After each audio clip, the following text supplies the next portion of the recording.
성년후견제도는 민법에 규정되어 있습니다. 일반적으로 성년후견제도는 질병, 장애, 노령, 그 밖의 사유로 인한 정신적 제약으로 후견이 필요한 성인의 권리보호와 지원을 위해서 마련된 제도라고 소개되고 있습니다.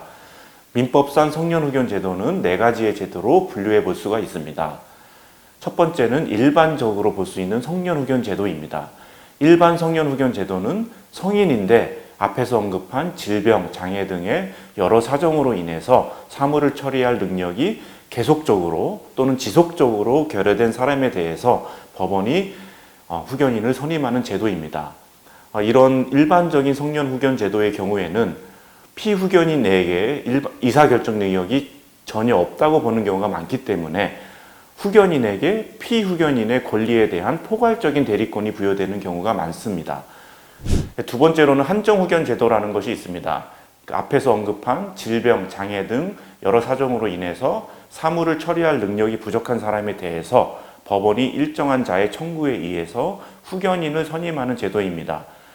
일반적인 성년후견 제도는 피후견인이 사무를 처리할 능력이 없는 경우이지만 한정후견 제도는 사무를 처리할 능력이 부족한 경우에 인정되는 제도라는 점에서 일반적인 성년후견 제도와는 차이가 있습니다. 한정후견 제도에서의 피후견인은 일반 성년후견인과는 달리 일정한 의사결정 능력을 가지고 있는 경우입니다. 평소에는 의사 능력이 있는데 가끔 의사 능력을 상실하는 경우이거나 의사결정 능력이 있기는 하지만 온전하지 못한 경우에 한정후견인을 선임하게 됩니다. 한정후견인의 경우에는 법원의 판단에 따라서 후견인의 대리권의 범위가 일부 제한이 되고 있고 피후견인의 동의를 얻어서 재산관리 등의 법률 행위를 하는 경우를 두고 있습니다. 즉 일반적인 후견과는 달리 후견인에 대해서 포괄적인 대리권이 인정되고 있지는 않은 경우라고 볼 수 있습니다. 세 번째로는 특정 후견 제도입니다. 앞에서 언급한 질병, 장애 등의 여러 사정으로 인해서 피후견인이 특정한 문제에 관해서 후견인의 도움이 필요한 경우에 법원이 후견인을 선임하는 제도입니다.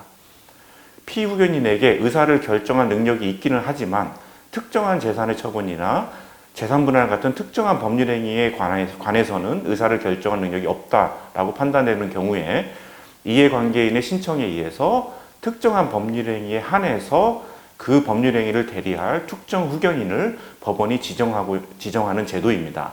네 번째로 임의후견 제도라는 것이 있습니다.